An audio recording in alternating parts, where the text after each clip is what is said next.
Good evening. I don't think there's enough energy from that. Good evening. Good evening. All right. We welcome you to Bronzeville, located in the beautiful and historic Near East Side. My name is Kate Curry D'Souza. I am the chair of the Near East Area Commission. And I'm Dr. Nathan Harris. I'm the vice chair of the Near East Area Commission.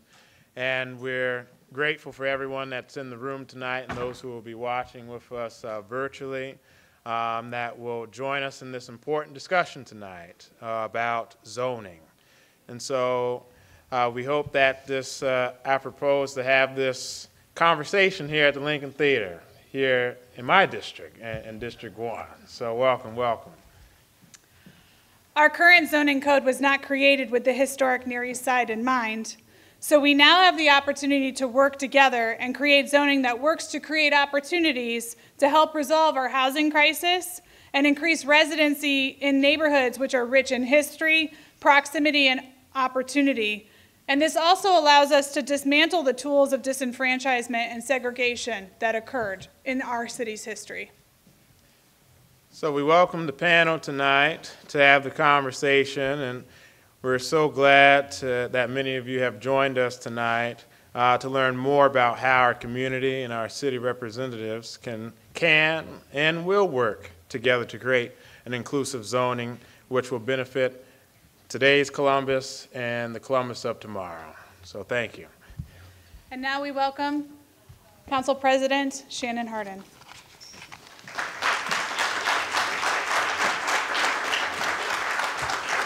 Well, good evening, everyone. Good evening. Oh, I'm with Kate. Like, the energy has to be a little bit stronger than that. Good evening, everyone. Good evening. All right. Well, I got you all hyped, and then we're going to talk about zoning. But zoning is exciting, so let's keep the energy well. To Kate, to my Morehouse brother, Dr. Harris, it's good to be back in the neighborhood. I was telling Kate that I miss her in this neighborhood immensely. Until recently, I called this street home. My husband and I had a home on Long Street, just down the road, and there is something very special. One day. Well, thank you all again for coming out this afternoon and being a part of this very important conversation about the future of Columbus, about who we are, but really about who we want to be. So we're going to talk a lot about zoning, and I'm glad that you gave up your evening to do that. But before we talk about zoning, I want to talk about my grandmother. My grandmother, Nancy Ransom, 70 years ago, lived on Lexington Street.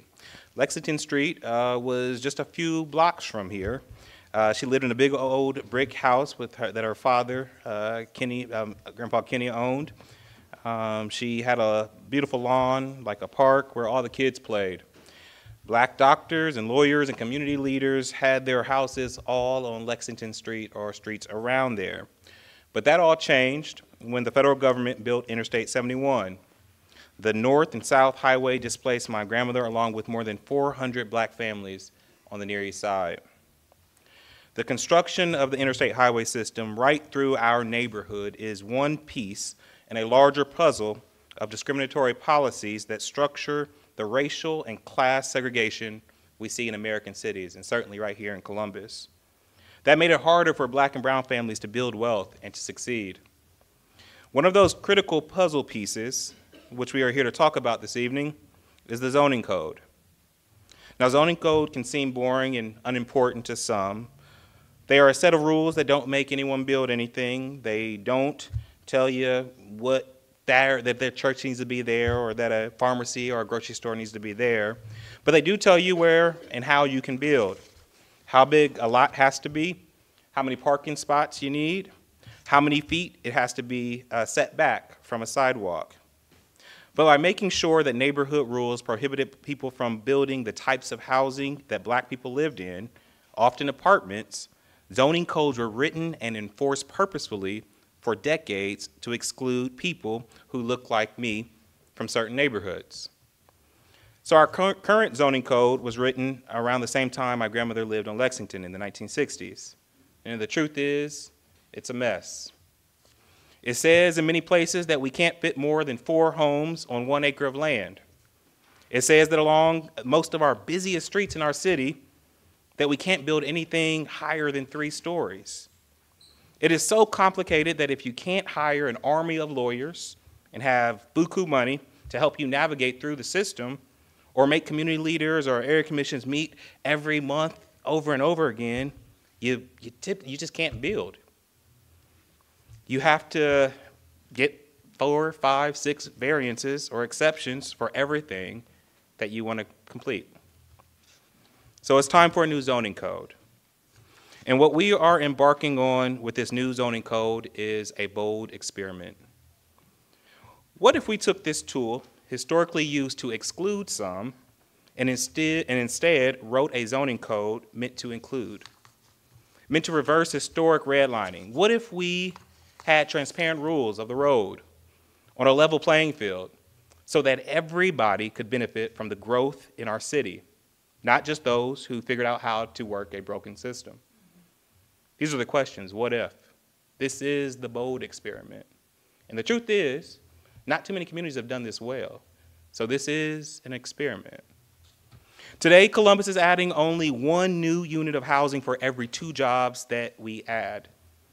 If that does not change, we're going to become a place like San Francisco or Austin, where plenty of folks have to come in from work and live outside of the city because they won't be able to afford the apartments and the housing here that will be $3,000 and $4,000 a month. This is our future if we don't change how we do business in this city. This new zoning code is part of us asking, what if we made it easier to build the kind of housing that we need? Now, I know folks don't want a skyscraper in their neighborhood, and neither do I. That's not what we're talking about. But right now, 80% of our city is zoned only for single-family housing. 80%. That does not make sense in a growing city that's going to add 1 million more people. We need a balance. People need choice. We need more housing, and we need it everywhere. We need starter homes and duplexes at all price points, in all shapes and all sizes, in every neighborhood, because right now there is a shortage. And we know we have more room. Only about 1/3 or 1/2 as many people live today in neighborhoods like this, the Near East Side, as they did 50 years ago, or on the South Side. 1/2. So we know that we have room for us. And demand in these neighborhoods is soaring. That means that if we don't want folks who live there now to get priced out as their property taxes go up, we need to build more units that, where they can live to keep prices stable and as demand rises. And it's just not about housing. If we want more grocery stores or retail, more transit routes or more daycares and more schools, then we need enough people living in an area that they know that they'll have enough customers or riders or children. We need the density if we want the amenities. And there needs to be zoning code that actually lets them build the kind of physical structures you need for those things. In that way, the zoning code is key to us getting the kind of development that we want. And I know that change can be scary, but growth is already happening. And unchecked, it will lead to a city where we don't want to live. So I'm asking you to help me, to help us change this course. Again, this is a big, bold, grand experiment. This is on us. We have the choice. We have the choice. There used to be a question, will we get bigger? That question now is out the window. The bold question, the bold experiment is, can we get bigger and get better? That's what's on the table. That's what we have at our disposal. That's the opportunity we have right now with this zoning code change. So I want to acknowledge that zoning is only one part of that puzzle. Zoning is only half the battle. Public transit matters immensely to this conversation. Schools matter to this conversation. City incentives matter. There are a lot of interlocking systems, and we're trying to fix here. But the zoning code is a key basic building block that we need to get right first. And we have some great folks here to help talk about it. So thank you all for being here. I think this is going to be a really exciting conversation. Around 7 o'clock, we're going to open it up for community questions to the panelists. So it won't just be me asking questions about zoning. We want to hear from you as well. So please help me give it up to this panel.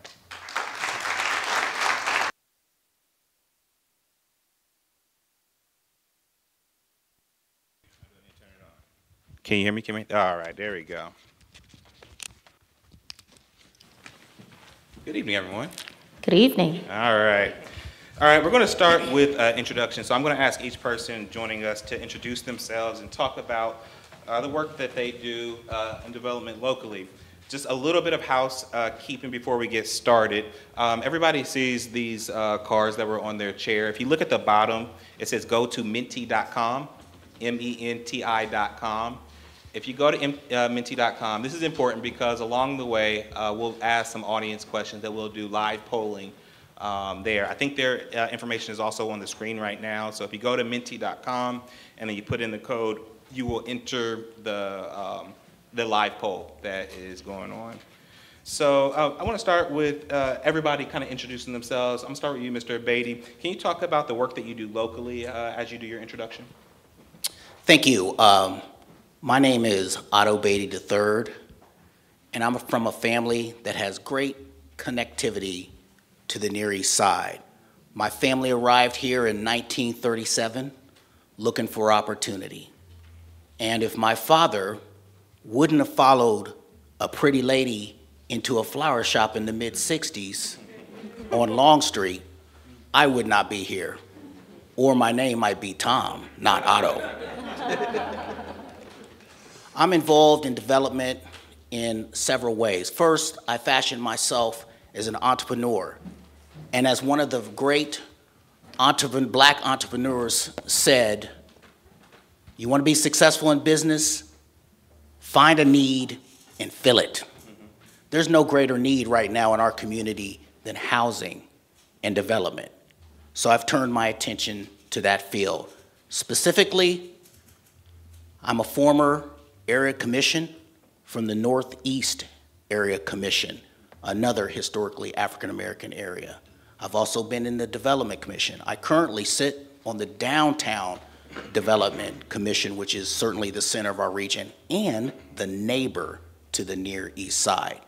But I'm most proud that I am the co-developer of Parkwood Headquarters Apartments, which is located down the street, which is a unique partnership, a unique model to bring more affordable and workforce housing to our community, partnering with one of our religious organizations, partnering with people from the neighborhood as well as an experienced developer.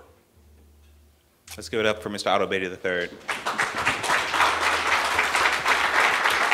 Next we have Ms. Beatrice Nakuri. Ms. Beatrice, you're kind of newer, you're not new to the business as a developer, but you're definitely an emerging developer, right, growing. Would you talk about your entry into the market and what got you into development as you introduce yourself? Right. So I am Beatrice Nakuri, and I wear many hats. And I'm usually referred to as a jack of all trades, for lack of a better term. I am an attorney and also an entrepreneur. I'm also a real estate agent, a landlord, as well as a developer. In terms of development, my experience has mostly been revolving around affordable housing and also with rehabilitation, rehabbing projects, single-family homes, duplexes in the Linden area, Hilltop, as well as Southern Orchards, which is the 43205 zip code. As well, I am a part of the Emerging Developers Accelerator Program, which is a program that is geared towards helping minorities who are interested in making a pivot into affordable housing in the multi-housing space. So my goal is to make that transition from single-family housing into multi-housing. Let's get up for Ms. Beatrice. As well as the EDAP program, we're really excited about that program, investing in creating more minority developers and women developers in the community. We're very proud of that, led by my Spelman sister, Tynesha Harden. So thank you so much for that work. Mr. Al Emerson, Mr. Community of all, everywhere, giving back to the community. You advise us now on the zoning committee. Can you tell me the role that community members like yourself play in advising us on development? Well, first of all, I'm the president of the Mount Vernon District Improvement Association, and I've been president for the last 15 years. And I'm very grateful to be from the neighborhood, grew up in the neighborhood, to be able to help my neighborhood. And so I'm grateful for that.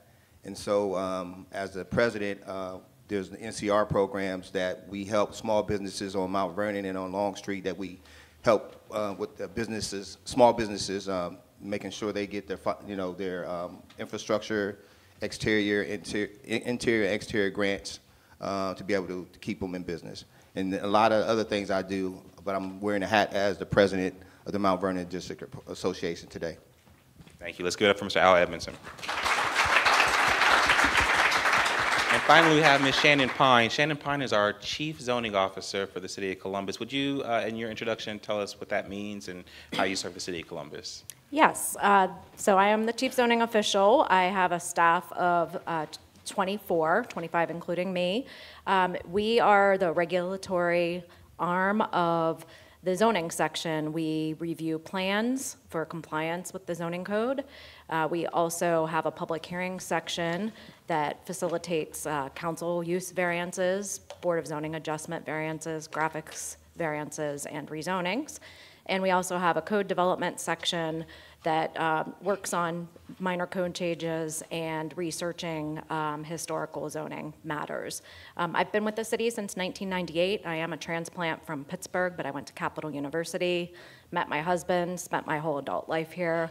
I've worn a couple different hats as well. I just recently moved from the village of Plain City. I was on village council there for 4 years. I was on the planning commission. It kind of gave me an interesting perspective of big city zoning and small town zoning, and having the experience of being both an elected official and being on a commission, and having those development pressures that I know Council President Hardin has all of the time. So I'm happy to be here tonight, and really looking forward to a successful zoning code update. Thank you. Let's give it up for Ms. Shannon Pine. So I think we're going to start with our first audience question. And so the question is, what is one thing that you would most like to see built on the main street, quote unquote, the main street, the biggest street near you in your neighborhood? So what is and you get to vote using your phone if you did the Menti. So remember the Menti.com, and you put your code in, that's how you vote. And you have some time to do that. So again, the question is, what is one thing that you would most like to see built on the main street of your neighborhood? And you can vote now. And as we see the poll, I can't really see them well, but as they populate, we'll come back and take a look at what you guys are asking for on your main street. But we'll get started with questions for the panel. So we all want certain kinds of development in our neighborhoods. I want to ask the panel, what are the key factors or criteria that influence your decision to pursue a project? How do you get an idea, and what are the things that you're looking for to say this project could work? Otto or Beatrice? Well, I can't see what's on the screen per se, but what I do know is, I don't need to see it, because what I do know is that any type of business, whether it be apartment complex, a Starbucks coffee, a retail center, a tire place, whatever, it all evolves around people, data, and density towards your ultimate customer. And so most developers, that's what they're looking at first. There's many other things. What are the banks lending to right now? What are other marketplace forces? And then, do you want to do it? Development is very difficult. It's very risky. There's many other ways to make money in real estate, but for new built development, it takes a confluence of factors to come together to make that decision. And for the community, since we're talking about what the community wants, this community has great assets that I think many developers would be interested in. Mm-hmm. Ms. Beatrice? Yes. So I have really 4 items that I focus on. So the first one is the location. And location not in terms of what you know about real estate, right? Location. But because my primary focus is affordable housing, I'm looking at sites that are close to public transportation, that are close to areas of resources for employment, daycare centers as well. In addition to that, I'm also looking at the acquisition costs, right? We know that in our area, there's been significant growth, right? And there's low inventory. In addition to that, we know that there is significant interest in terms of investing, not just from, folks within Ohio, but also outside of Ohio. So what that has resulted is that there's been higher prices, as most of you know, right? In terms of land, or if you're interested in rehabbing properties on existing structures. So making sure that the acquisition cost makes sense in terms of my buy box, in terms of making sure that the numbers all make sense is also something I look at. And then also zoning, right? We're here to talk about zoning, and most of us here realize that zoning is critical in terms of not only starting a project, but actually finishing the project. With zoning, there's a lot of variances involved with that, right? Variances in terms of the size, the height, the width, right? In terms of, how large the garage is, how much parking we have. So also doing my due diligence to assess, right, whether that particular area makes sense in terms of being able to complete the variances and the potential success rates, right, of seeing the variances. And then finally, I also take into consideration the community element, right, as well as the political aspects of that. For me as a developer, it's important to have the community support, right? It's important for me to make sure that whatever I'm working on fits the character and the culture of that particular community. So those are primarily the 4 things that I usually focus on in terms of selecting a site. I thought of this because, Ms. Beatrice, you focus on affordable housing. Last week I was having a drink over at Waves, and a lady came out and she said, "Your council member, what are those apartments that they're building right across the street going to be? Are they going to be affordable?" And I said, well, they will have some affordability, but we had to incentivize that affordability. And she said, well, you're just giving all of the city money away. And I tried to talk about the cost of building right now. And so I'm looking at you, Otto, when we think about affordability going into a neighborhood, her basic question was, well, if you're not building, why aren't we just building all affordable? But what are the differences, what are the things that are the same when you build an affordable housing versus if you build a market rate housing that don't change unless you have some other support? Well, first of all, you have to look at things historically first. The federal government, county government, city government is not in the business of building anymore. Around the 80s, there was a decision to make that it would be outsourced to private entities, especially non-profit developers.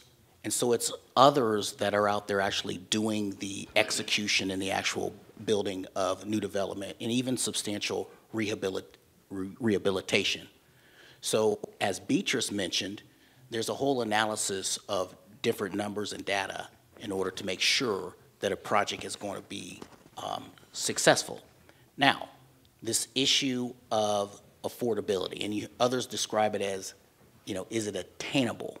Again, and we have whole spectrums based on HUD guidelines and other things like 30% of AMI up to 120 of AMI and all those things. Hey, for a lot of people out here, hey, what's the rent? They want to get down to what can I afford this? And what you will find, or what I have found, is different developers specialize in different things, okay? The most affordable, let's say for people that are 25,000, 30,000, very specialized type of developer and property manager, okay? You go everything from the materials will be different, They need the types of incentives that both the federal government, the county might give, the city might give. You know, typically, academically, they call it a capital stack. They'll call it a capital cocktail because so many things will be put in the mix. And so it requires, these particular types of properties could not be developed without those incentives. But it's not a matter of building the building, opening the doors and saying, hey, the rents are only $700. Many times there needs to be programmatic things, supportive services that low-income individuals that may have challenging situations need in order to be not just good tenants, but also good citizens. It's not just the rent levels. When I think about low rent, I might have, in this area, I might have two words for you, latitude 25. And we don't want that. You also, it's not a matter of just, you know, the lowest rent possible. It's also about quality and care.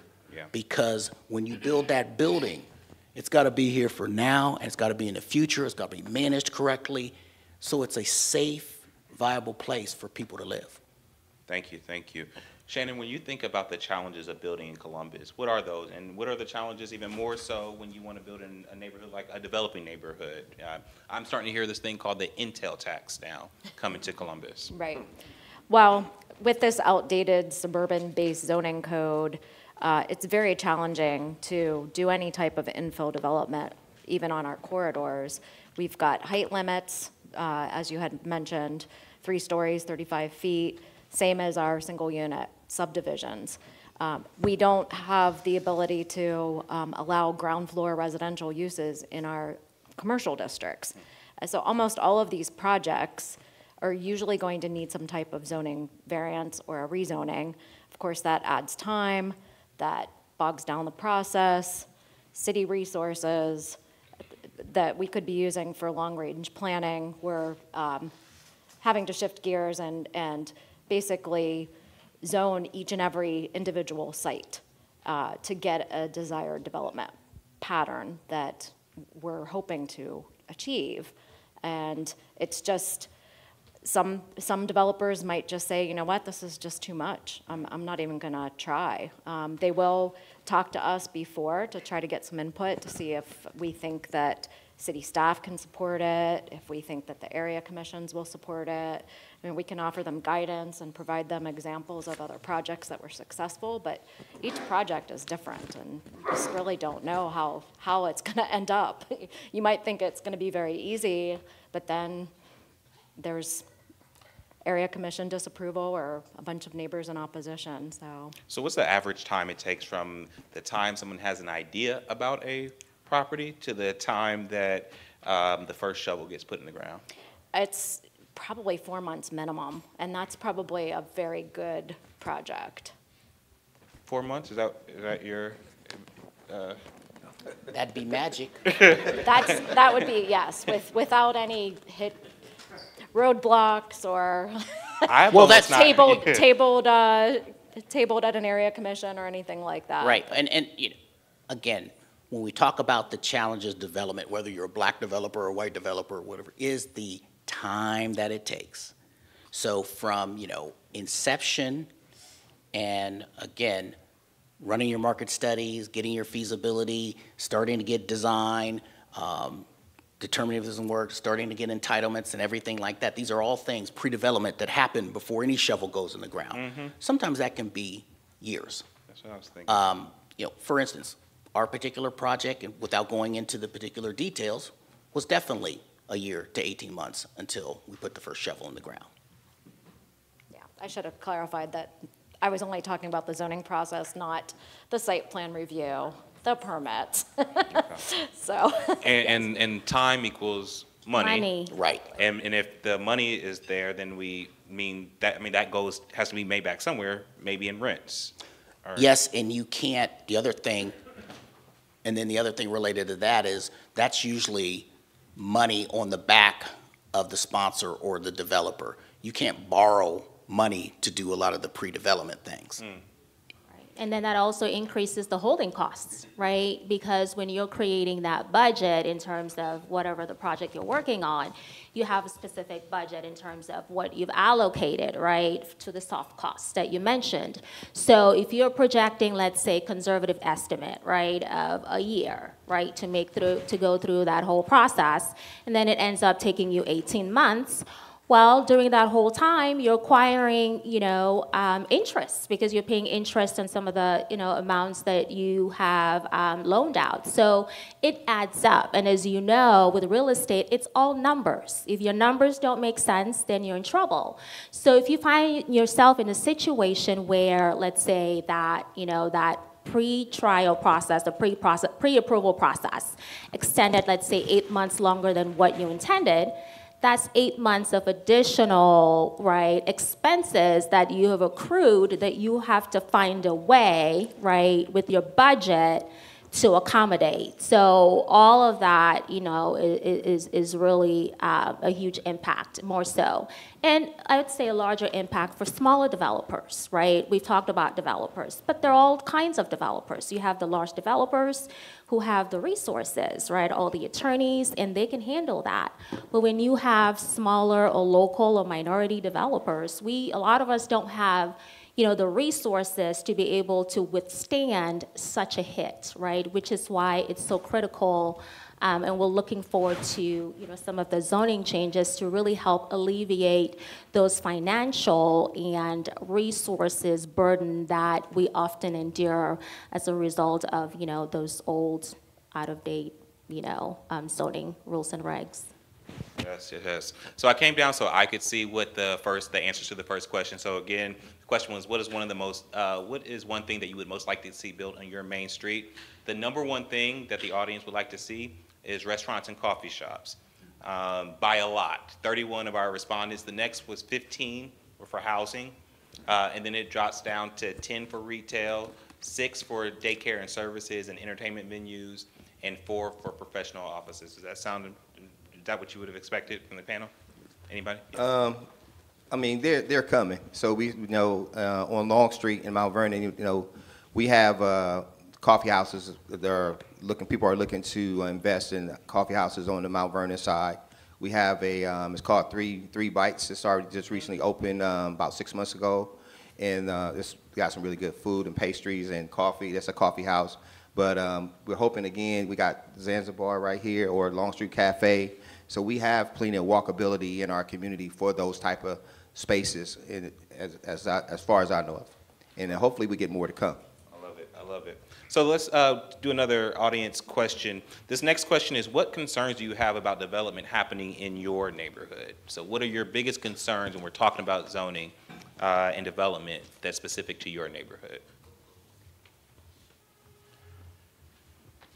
Right, and while they're answering that question, many of our neighbors are concerned about the change that new development brings to their neighborhood. How can we preserve key elements of community character and identity while still welcoming new development? This might be specifically for you, Al. I was thinking about the Adelphi. Yes, yeah. And so, it started years ago when we did the Long Street Bridge. Mm-hmm. We kept the characteristics and honored people from our community, and that bridge represented what the neighborhood was like back in the day and the people who lived here and worked here and worshiped here. And so that's like our motto now is live, work, and worship. And so people want places where they can live and a lot of walkability, and also be able to work in the neighborhoods where they live, and then also be able to worship, because we have 53 churches in our community that you can, any denomination you can go to. And with working spaces, now people are remote from working from home, so they can do that as well. And I think it's a lot of opportunity here as we see these buildings going up and down the street. And then we would like to also see more development on the Mount Vernon side, because right now they're renovating the Macon. I saw that. Yeah. It's looking really good. They finally put windows in, so that's really good. So we got progress. And then we got to continue to clean up the community with some of the things that are over on Mount Vernon and that are hazardous to our community. Certainly, certainly. I think the community does have a voice whether it be through area commissions or just being around or just that the community is the market. And the Near East Side, I believe, has been successful at attracting or welcoming the right type of developers. And I'll use Michael Kelly as an example. Okay, so we all can see from here, you know, the partnership that he has with Shiloh Church on the 84 units. Pastor Otha Gilliard, been in this community for years and years and years. You know, that didn't just, hey, you want to come do some development? That was a relationship built over time. And he, like many of us, when we went into Michael's first development in the area, Hotel Sinclair, and we saw the historical pictures, we saw the preservation, we saw that he was a person that was committed to the community long-term, a long-term holder, not to pick on others that have put up new apartments and they're already for sale, okay? But we don't like those house flippers for sure. They've ruined our neighborhood. But as long as we keep encouraging and supporting the right type of developers and fostering these partnerships, that will go a long way in preserving that community feel, the history, and the integrity of the neighborhood. Do you have anything else to add? How you are keeping or hearing from the neighborhood, keeping the culture, vitality when you're bringing something new in? Right. I would add to that. I was just going to say it's about picking the right developers, right? Making sure that developers who we're choosing have a good understanding, right, of what the community needs, as opposed to having a developer who tends to make decisions based on what they think is best for that community, right? Finding developers who are either from that community or understand the culture, understand the needs of the community is one way to ensure that whatever projects they're working on preserves the character. Also, if there are incentives, right? Let's say there are tax incentives or there are policymakers who are involved with planning, right, or developments in, within that area, also advocating to make sure that when they're writing policy or they're making plans, they're taking into consideration what that particular character of the community is, and to ensure that if they're doing RFPs or requesting any of those things, they're including that specific requirement as part of the criteria. So when they're reviewing plans that are being presented, they're paying attention, right, to those specific elements that the community has communicated that's important to them. I'd be interested, we just had last night, and anytime you guys want to see this conversation in person, Mondays at 6:30 at City Council is our zoning meetings. We get to go through this every Monday and hear up close from a lot of community members that are here tonight, but also folks who hear about a project and then come down. There's always this tug of war between apartments versus single-family homes. How, as we think about what the new zoning code will need to look like to be more inclusive, how do we find ways to talk about needing all of those things, or not making it a zero sum where if we build more apartments, that means we don't need more single family, or if we build more single family, that means we don't need apartments? Then that could be for anybody, because I'd be interested to hear from the community standpoint just how you process this conversation around density and bring that to a front in these conversations around zoning. Well, I like to think that most of the time as we have these conversations in our community, that a lot of the language, people don't really understand the language of what they're communicating with us, what the developer is talking about. And so we just have to continue to, you got to break it down to them on what's going on in the neighborhood. Because recently talking to people about this today, about the zoning, and because I'm on the commission with it, and just asking them, what are some of the things that you want to see, and what are some things I can bring back to this conversation is about, making it easy to understand as far as language and communication, and then they'll be better prepared to understand what you're talking about.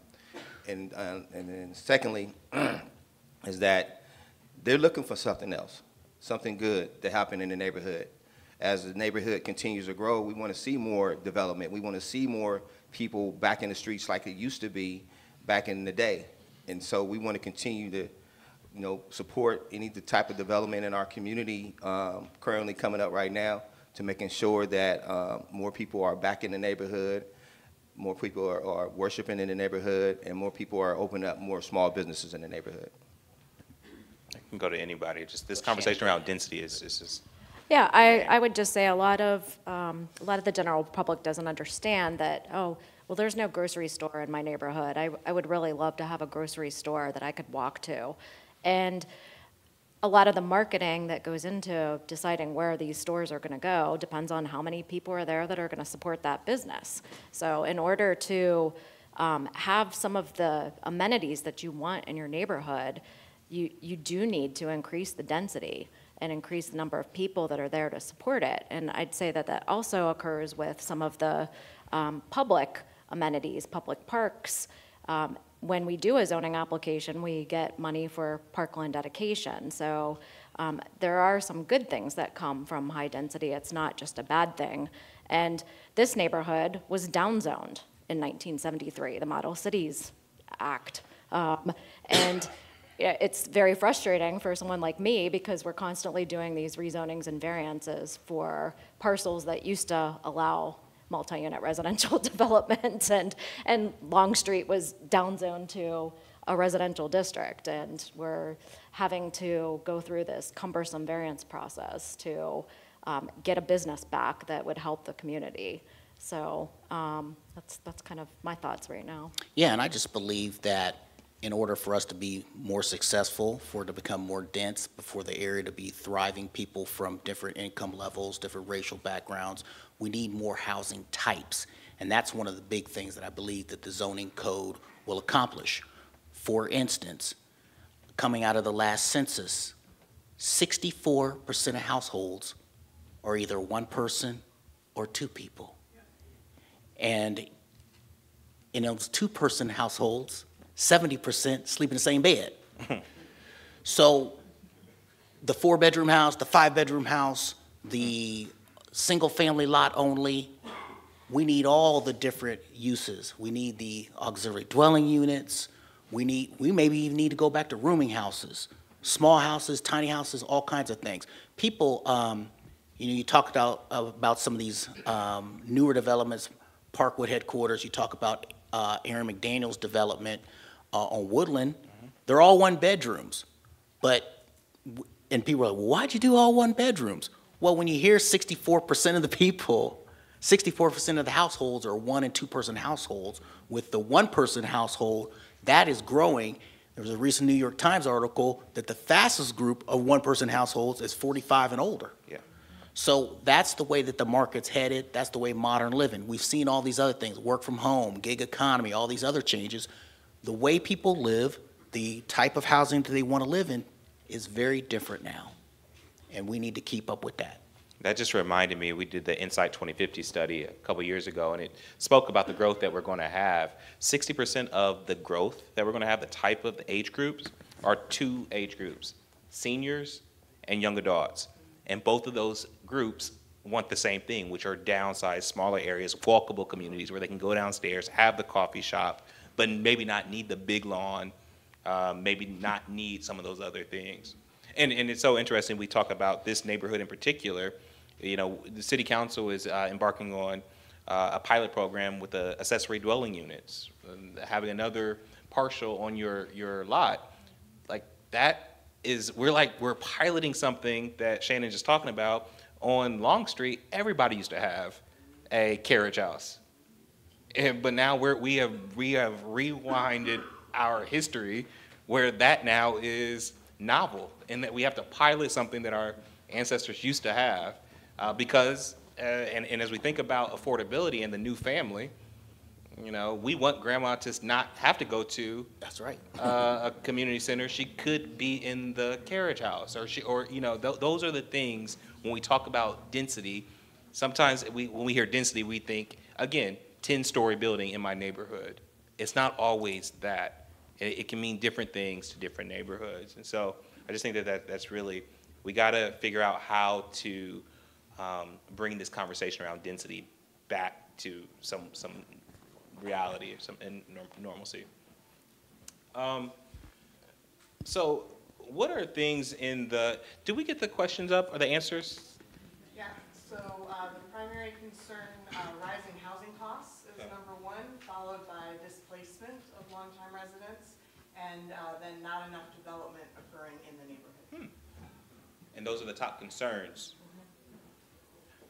How will we respond to that panel? Like that the top concern was Rising housing costs. rising housing costs. What's the, how do we, what in this zoning code, maybe Shannon, you hit on that.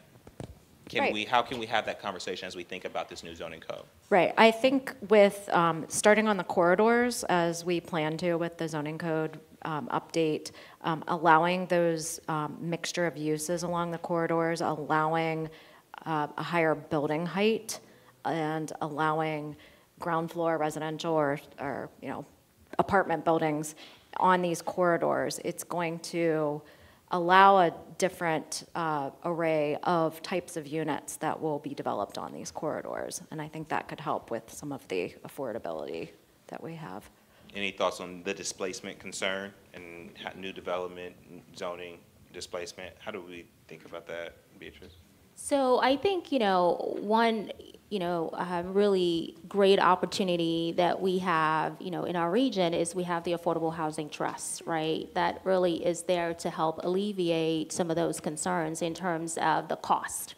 Because I think at the end of the day, one of the major challenges when it comes to affordability is that in order to build these types of units, it costs money, right? And so if you're spending a lot of money, right, to build these units, then when they're built, you're carrying debt, right? So it's almost like when you have a mortgage on your home, you have to pay back that debt. So what you charge for rent correlates with that. But when you have incentives or lenders that, charge a bit lower in terms of interest rates or low-income housing tax credits, things like that, it helps to balance those costs, right? So when you have that revenue coming in, then it enables developers to not only build, but then be able to charge lower rents because the incentives they have is supplementing, right, the cost that they have. So I think having more incentives to help in that regard is one way to achieve that. And then also, I think when it comes to, taxes, that's also one way to think about it. I think the challenge there, I know, that I face, right, in terms of the climate that we're in. We have higher interest rates, right, which means that it costs more, right, to get loans. And then also we have the price of inflation, right? Materials, lumber prices, all of those things have gone up.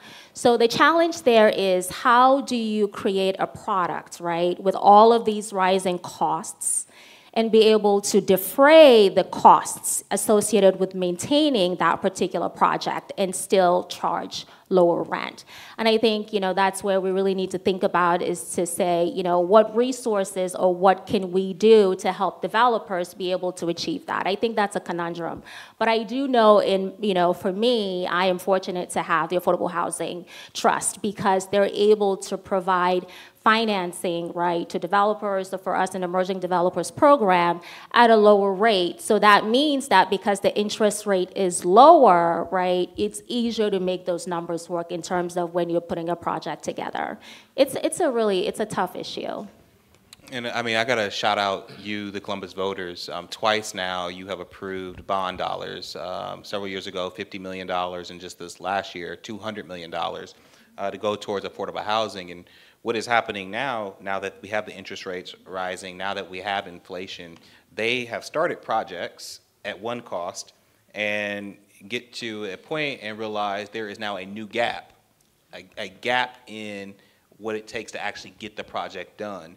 And if we are at all concerned about making sure that some of these projects are affordable, the city now has to come in and fill that gap so that there can be affordability and the project can get completed. So literally that's how we are using those dollars, is to make sure that we can close the gaps. And as we get to this the last question, we have to, as a community, have a philosophy around just more housing. It's that simple. My biggest concern, y'all, is that there is a tsunami of people coming to this community. A tsunami. And you know how tsunamis look at first? They don't look that menacing. It's just like a slow. And then by the time it gets close enough, you're like, oh shit. It's all gone. That is what's coming, y'all. That is what's coming to Columbus, is a tsunami of people. And if we do not plan for it, if we do not build for it, it will change your quality of life. And maybe yours will change, because this was happening over the next 10, 15 years, but certainly your children's life will be changed if we do not build more housing and a lot more of it. And one example of this, we all got really excited about Intel. Well, I don't know if people got excited or not about Intel. There are some good things with Intel coming, but I had the opportunity to sit down with the CEO of Nationwide Insurance. And Nationwide's second largest campus is in Arizona, next to the headquarters of Intel now. And when he was sitting down with his colleague in Arizona, the CEO of Intel, the CEO of Intel told Nationwide CEO, in 5 years in Columbus, if every cement worker is not working for me, then that's going to be a problem. Well, why is that a real big problem for all of us? And specifically for Beatrice and for Otto, these are the small developers, but I'm even worried now about the ones that folks are concerned about, big developers. If all the cement workers are working for Intel and working for, and some of them then will work for Nationwide, well then who the hell is going to build any housing? Because there needs some cement to go in the housing. How y'all going to put a patio in? So we have real challenges coming to our community, and we have to get in front of it. We have to be thoughtful. We have to not be afraid of this conversation. Change is going to come. Are we bold enough? And again, that's why this is an experiment. This is why we need you to be a part of this conversation. And I want to applaud the folks in the room, because this room looks like Columbus. It's more representative of all of us. And a lot of the time, these zoning conversations happens in rooms that don't look like this.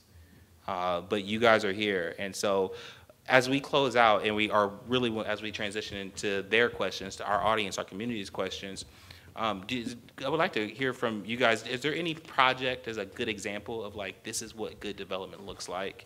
A project or that you've seen, it could be yours, of Parkwood, but an example of just good development that just felt good for a neighborhood, yeah, and that could be for all of us. You know, of course, I'm a little biased, but I would really point to the East Market Trolley Barn. You know, there's certain projects and things that are tough and take a lot of grit. And we all know how long that building stood there and how long it took to get started. But you look at the result, you see diverse businesses that have stands in there. It's a nice community amenity. It's even a destination place. I see people over at East Market, I know you don't live around here, and it's a destination place, and it's an economic driver. And, you know, so hats off to Brad DeHaze. But I also, you know, look on the board and, you know, I see a few names that I maybe recognize from some NFL Sundays, and so there's black money in there as well. And I think that that is a, you know, a game changer. We all want something right there next to us, but when things are in close proximity, it's it is a neighborhood asset. Al, do you have a good one? Yeah, I want to piggyback. We're sitting right here in the Lincoln Theater today. That's a great one. Yeah. It's a great asset to our community. And I remember the project when I became first president of the Business Association. A lot of conversations had to go around what happens here, and making sure that they keep the heritage and history of the Lincoln Theater intact. And so that's a great project that started probably the whole thing about coming to the neighborhood. You're right. I love it. Shannon, do you know a good one that sticks out to you? Well, Trolley Barn was one of them, and I handled that rezoning, so I was really excited to see what came of it. But the school on Deschler Avenue on the south side, Yeah. the historic school that was converted to apartments, that project, too. that was a very controversial project that I handled the zoning for, and I think it was very successful. It saved a building, it brought much-needed housing to that neighborhood, and I think the neighbors, even the ones that opposed it, are probably very happy with the outcome of it. Ms. Petrie? And for mine, Gravity 2, I think it's Gravity 2 over at Franklinton. I only know this because I was a part of another program called Project REAP, and Otto was spearheading that program, and we took a tour of that particular facility. And I happen to think it's a great development because it's not only a residential, right, unit, but it also has, it's a mixed unit, right? And it has retail there, it has office buildings there, as well as also training facilities, as well as other amenities. In addition to that, there's a significant portion of the units, right, that are actually marked for affordable housing. So I like that because it's a reflection of just how great development can really change the fabric of a community, right? Because that was an area on Franklinton that really didn't have anything existing there. But I like it because that one unit pretty much covers, right, all of the many concerns that have been raised here, right, in terms of having somewhere where there's retail. You can go there to buy things that you need. It's a residential area. There's office buildings there. I believe Ohio Health may be one of the residents there. So you can actually have, somewhere to go if you have medical needs. So just one location that pretty much has a lot of the resources for the residents. Yeah, and each of those projects that we name all are great examples of private-public partnerships as well. The city, county, sometimes the federal government all put money, resources, and made the way for those things to happen. Yeah, the city did it definitely for Gravity because I know they mentioned that. We can't forget about PAC. That whole process, that's where we first met. And all the process, how we had to do the community conversations and, the whole thing around it, building affordable housing and during that time as well. So that's one of the major projects. 100%, 100%. Well, now it's your turn. It's 7 o'clock, so we want to make sure that we open it up for your questions to the panelists. I'm going to turn it over to Ms. Leslie, and you're going to take it from here. Thank you, Council President Hardin. My name is Leslie Westerfelt. We're just about to start audience questions here. I am with Raymond Consulting, and we are supporting... Councilman, you're not going to remain here for us? I'm sure some people have some questions for you as well. Right. You're a baby. Yes, certainly if there are questions that we can't answer today, we will certainly take those back and make sure that we answer those. So we are going to start with, we're going to do some audience questions here. Before I do that, though, I do just want to kind of point out one thing in case some of you try to sneak out before we're all the way done here. So the QR code on your chairs or here on the screen is a survey about the session that you've attended. So we're just getting some data, getting some additional insights, and also just trying to learn, is this, was this interesting? Was this engaging? Was this fun? Should we do things like this again, right? So please take that survey. You can either take it here while you're waiting or certainly when you get home, but please fill that out for us. And then also, before you leave, we are also doing some interviews in the back. So if you are willing to just kind of give us a short soundbite about this is what was interesting, this is what has inspired me tonight, we would love to kind of hear that from you as well. And so just check in with Nosa, he's raising his hand there, tall guy in the white shirt over there. But we'd love to kind of hear some of your initial reactions. All right, so with that, we'll do some questions. We got about 20 minutes for that. And I know I've had a hand over here for a little while, so we'll start over here. Yes, sir. Yes, my name's Chris Melvin. I'm DD. I live through Open Door Inspiring Life Journeys. I sit on the board for them, and I also on the HRC committee for Franklin County.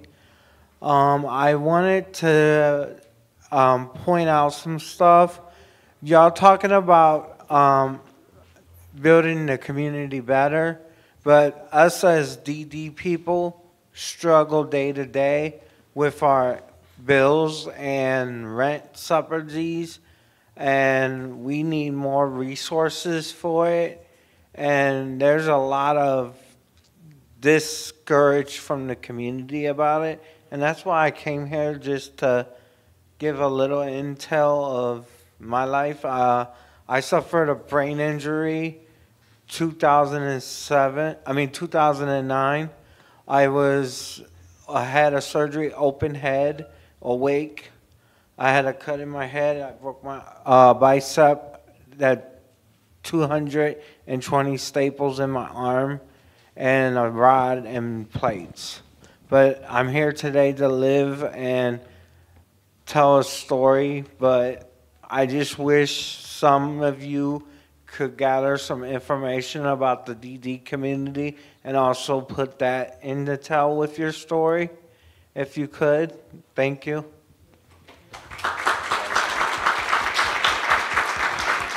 And I think that this also kind of raises an interesting question, right? We talk about the need to increase housing in these kind of very general terms, but maybe we could talk a little bit about housing choice, right? And the different types of housing. So certainly, you know, for folks with disabilities, but also for aging in place. How can those kinds of projects perhaps become feasible, or are they things that can be woven into larger housing developments? Is there any kind of insight into how we can get more variety? We have discussed group housing with code enforcement, with planning, with other zoning staff and department leaders at the Building and Zoning Services Department.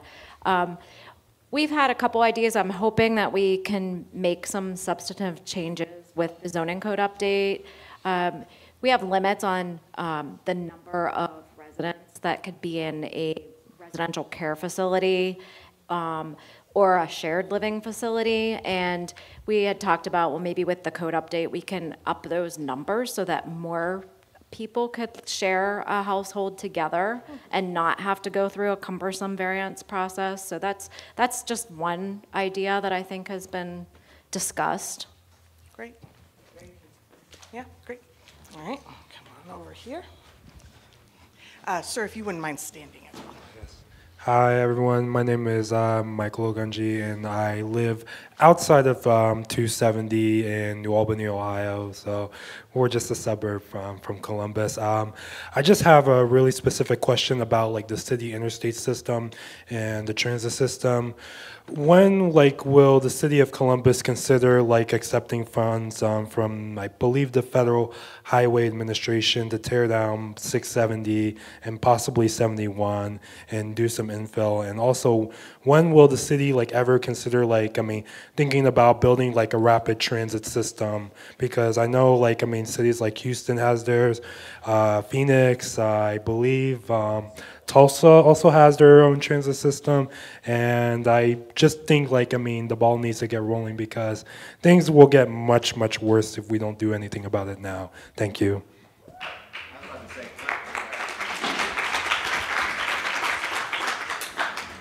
Let us set up just to get me back up here to plant that question. So we're talking about zoning, we're talking about housing. None of this works unless we build a transit system that serves this million people that we're talking about coming to Columbus. And so more and more over the next year, Columbus will be asked to be a part of a conversation about building out that 21st century city transit system. The lines are already identified, the initial 3. This year we will identify 2 more lines. So currently there's a northwest line that goes from Dublin down Olentangy River Road, past Ohio State, Nationwide, Ohio Health, downtown. So that's the northwest corridor. East corridor goes out Main Street. Past Reynoldsburg. The west corridor goes out Broad Street down out past 270. This is I think the most important thing with this zoning code that we will do as a city to prepare for this growth. We got to give folks options so that we can build without everybody needing a car. If 1 million people are coming to this community. And right now, 80% of us use single occupancy vehicles to move around this city. We can't add 800,000 more cars to the city, and you think that you can get from your house to anywhere in 30 minutes in this city. It will change your quality of life if we don't build out this transit system. So look for that conversation. We're going to come to you because the big part about, sorry, you got me on transit now. Yeah, they're 100% related. The big part about this transit conversation and why we need to come to you and ask for your support for this next year is that there are the bipartisan infrastructure dollars. We heard President Biden pass that a couple years ago. Billions of dollars for communities to build transit. Other cities are pulling down those dollars right now. Our plan costs about $8 billion. We need that. We need matching dollars to be able to pull down the federal dollars that you were talking about. So we will be coming to the community next year to ask for support for this plan so that we can build out this transit system. So transit is key to this affordable housing. Good evening, Christy Angel. My question, I guess, really is for you, Shannon. So as a part of the zoning code rewrite, will the city also be considering things like green tape development, fast path to permitting, and those kinds of things that wring out some of the time, the lengthy timelines in the zoning process and, help bring down cost? There's definitely our goals. They haven't really been discussed yet, but very hopeful that we will see not only a zoning code update that is predictable but flexible for developers so that we can get that variety that we want, but we know what types of outcomes it's going to give us. But yes, maybe incentives for affordable housing are definitely things that have been discussed. Haven't seen any draft code just yet, but very excited to delve into that aspect of this endeavor that we're on. So I sort of answered your question. That might be one that we have to get back to you on. Thank you. Hey, I'm Josh Tomey. I live in South of Maine on the Near East Side. I'm curious if you could speak to how the decision was made to focus on corridors first. I heard the councilman talk about how 80% of our districts are zoned for single family currently, and most likely those main corridors are probably being built on by the developers that are more comfortable with the process as it currently stands, and not those kind of the ground up army people that are building those smaller units and the type of missing middle housing that you guys were talking about. So if you could speak to what the timeline is for that part, which impacts a lot larger percentages of our city, that would be great.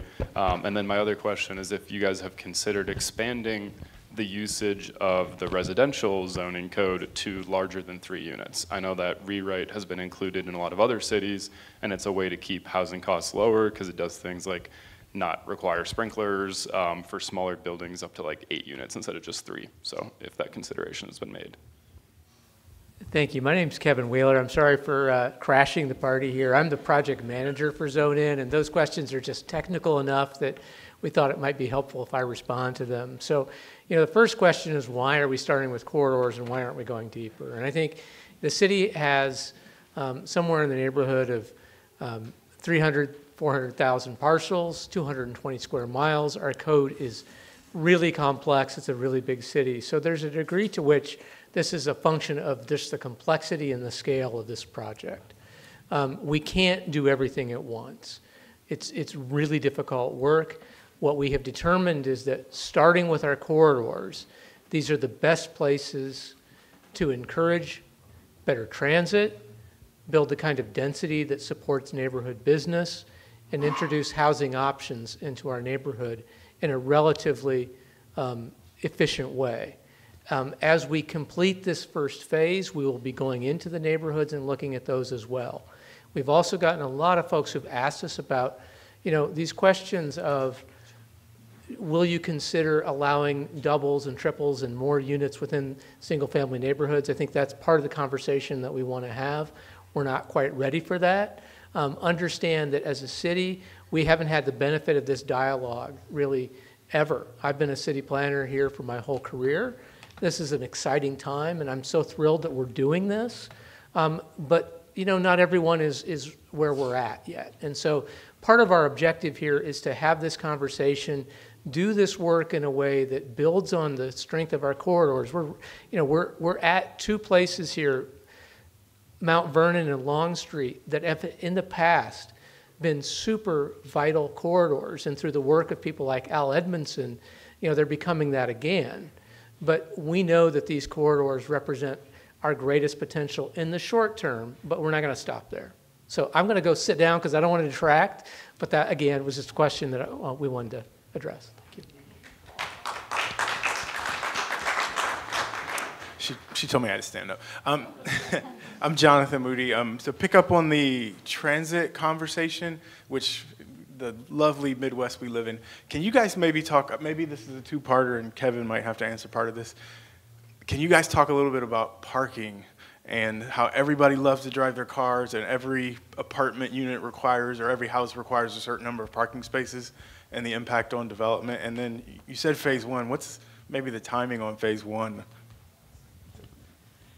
The timing question I'm going to get into when we close up. So, but parking. Well, okay, so parking is certainly a big part of the current zoning code, and as you're aware, every parking space has a cost to it.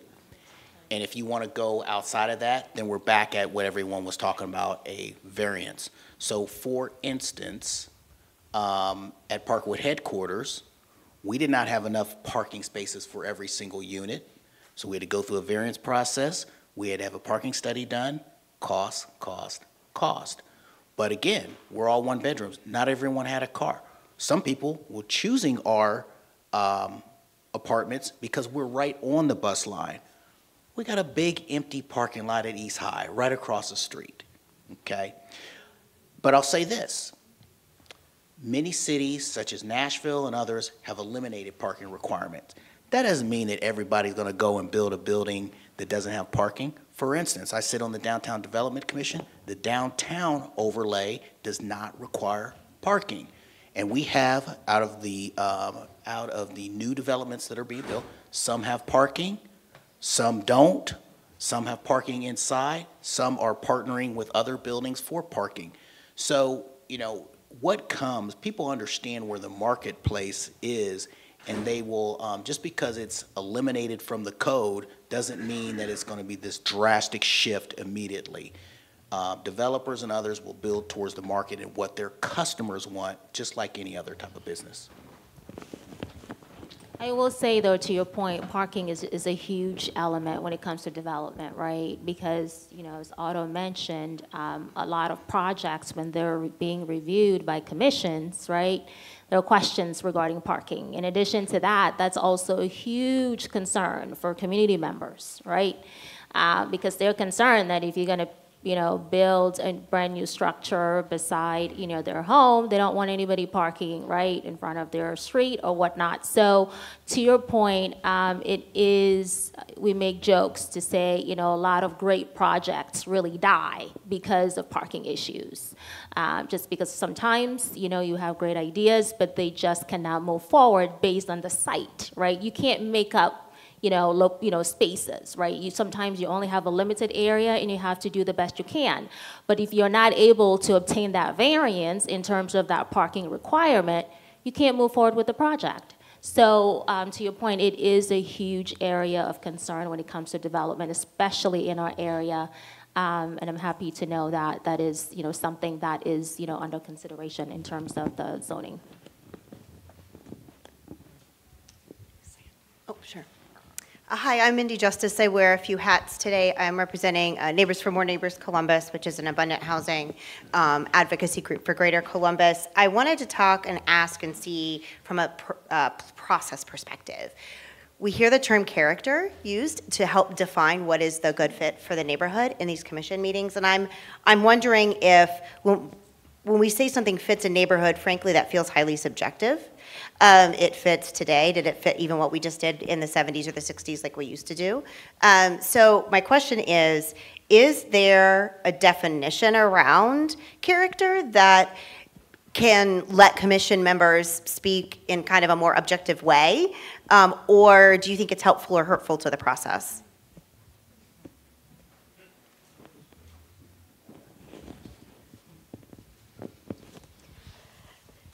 I think character is basically how it looks, feels, fits into the neighborhood.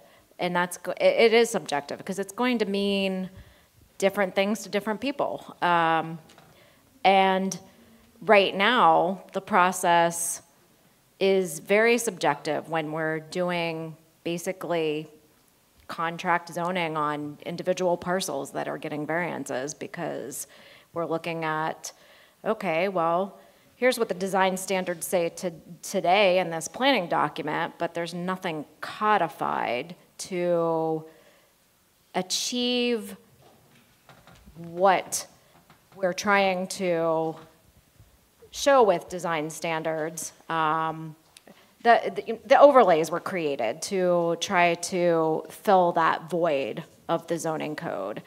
But I think what we're trying to do with this update would be to have design standards that could fit different types of buildings and different types of characters, I guess I'd say. So as I stated before, some predictability, but some flexibility. We don't want the same design standards that the urban commercial overlay requires for a retail building, for an apartment building. But we don't want that apartment building to be designed in such a way that it just clashes with the existing retail and restaurants and coffee shops that are on a corridor. So very good question. I don't know that I can really answer that. I think with design standards built into the code, though, I think it's going to help for sure. Any other panelists want to kind of comment on preserving character or what character means? I do think it is subjective, right? Because I know that I have attended certain, commission meetings where I was present, and there was a discussion in terms of what that particular neighborhood character looks like, right? And there were comments made in terms of what a character would mean in Worthington or New Albany versus what a character would mean in different areas, right? But I think the key is what she mentioned, which is flexibility, right? And reasonable standards, right? And not over-the-top outrageous standards. I think that's where there may be some room to meet in the middle. But to your point, I do think it is subjective, right? Because every community is different. And I think that's why it's also important to really be a part of the community. Because if you're connected to the community and you are a part of the community, then I think it's helpful to really understand the needs of that community and really what they're looking for. And I think once you have that, then it's helpful in terms of when you're going through the approval process, right? It's helpful when you're creating the plans for your project, because then it's more than likely to receive approvals instead of, receiving disapprovals, and then you have to go back with the architect and redo all that. And then it's the full, revolving circle, as was mentioned, where you have delays and additional costs and expenses. So in a nutshell, I do think it is subjective, but I do think there can be a reasonable standard of flexibility applied to make it, easier to achieve. Well, in some instances, communities have spoken. This community, we have a Near East area plan. You can see that, on the web. PAC has what's called the blueprint. There was also in the early 2000s, a city Near East area plan as well. But in all those instances, and yeah, weren't done 2 years ago, but in all those instances, the community did weigh in as to what they want to see or what's important or what are the priorities. And at least in the Near East area commission meetings that I've been to, that plan is referenced quite often. And maybe they'll be updating and other things like that, but it's referenced quite often. So the community has had an opportunity to speak on what the character and neighborhood feel that they want.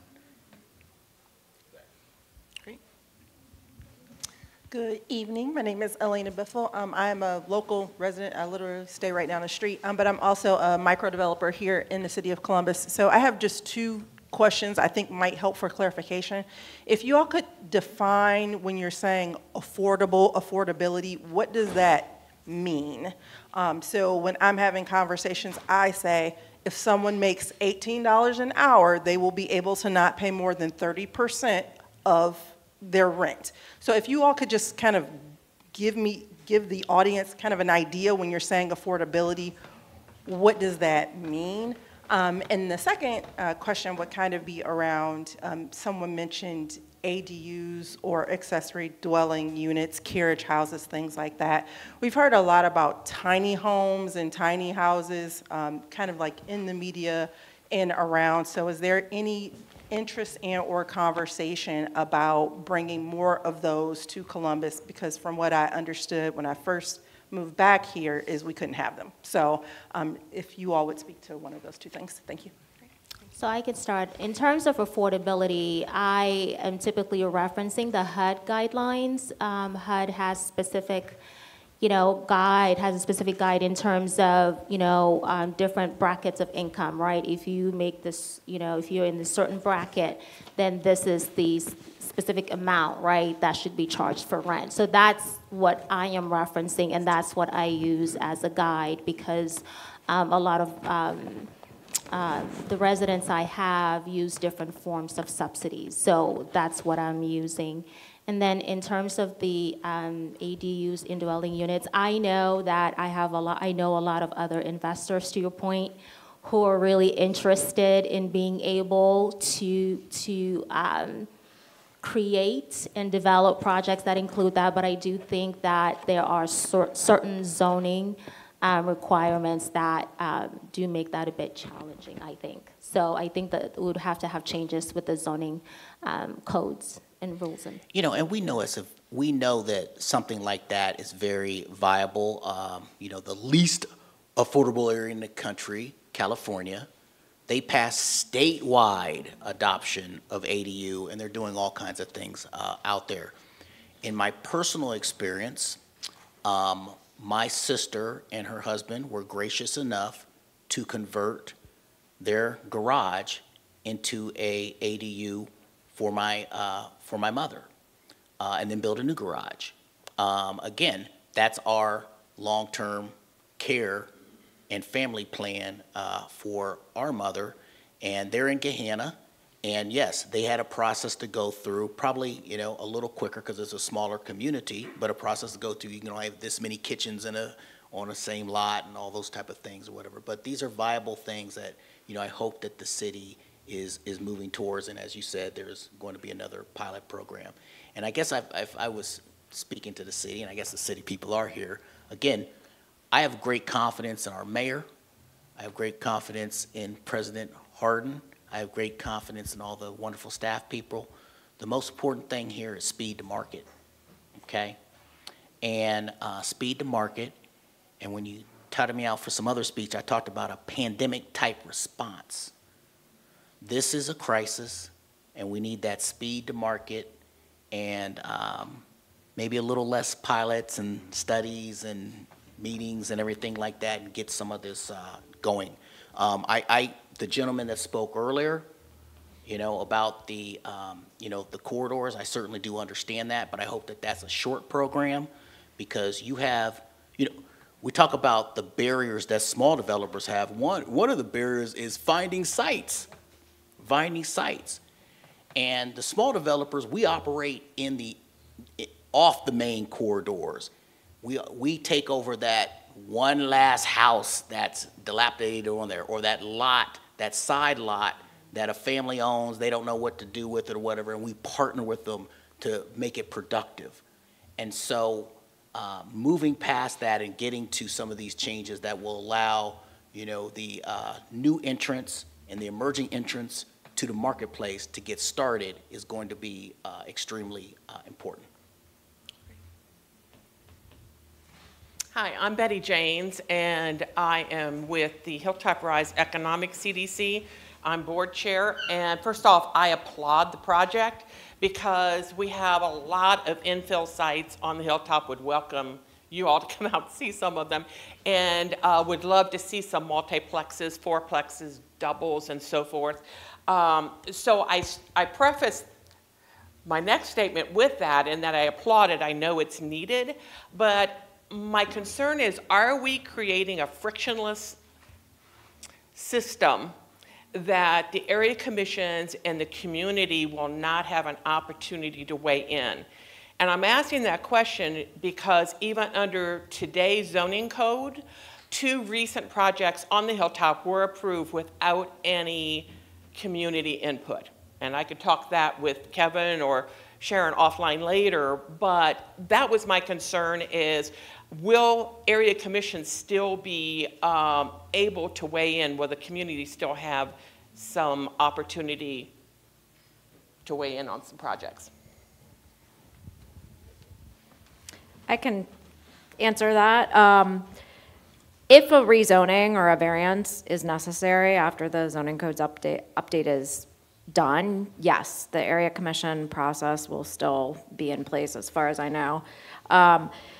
When we do the code updates, we are asking for the input of the community now so that we can get to a code where everybody can support those standards and know that what are these design guidelines that are going to be built into the code that are going to give the community's assurance that a good product will be developed.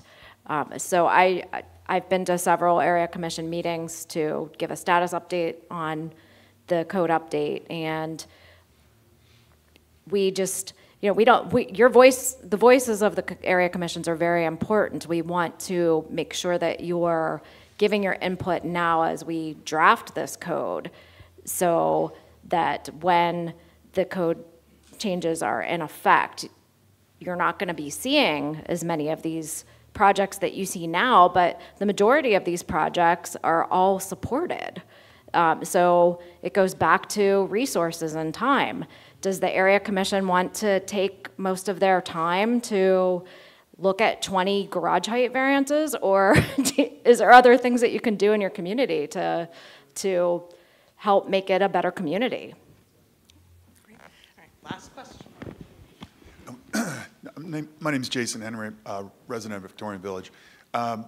Specific to corridors, what is the best venue to communicate either existing or future concerns to this effort? I know this is not the time or place to go into minutia, but is there a place for that kind of feedback? Actually, that might be a real good segue into my closing comments here. Okay, good. All right. So one of the questions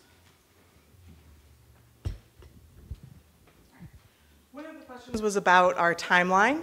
And so what's going on right now is we are doing that community input process and really kind of looking for some of that targeted feedback. And so we've been doing some education series, and then as we get into the fall, as the technical team that is drafting these code changes gets into more of those details, we're going to be looking to get a lot more community input into that. We're going to be having conversations about trade-offs, what do we need to see, what are those kind of standards, that we would like to see implemented in our communities as a whole.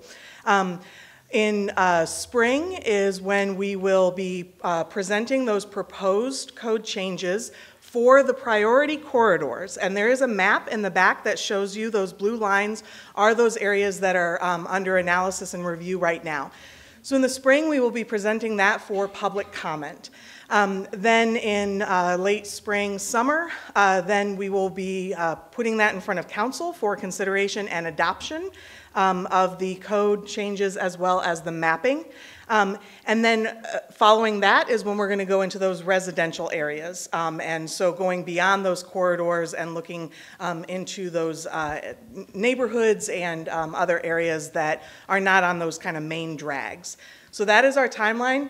This is a long process, as Kevin mentioned. This is complicated. There is a lot to consider here. But I do want to really kind of emphasize that this community input is really important here on the front end.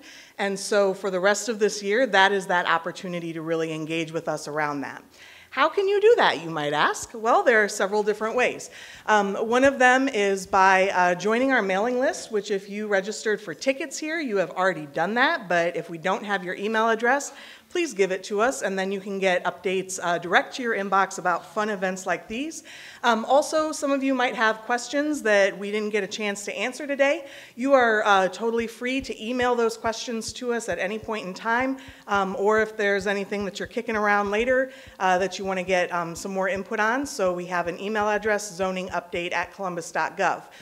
We will be having workshops. We are going to be doing surveys, and so lots of opportunities for you to provide input. Again, please make sure that we have your email so that we can let you know of those as soon as they are up.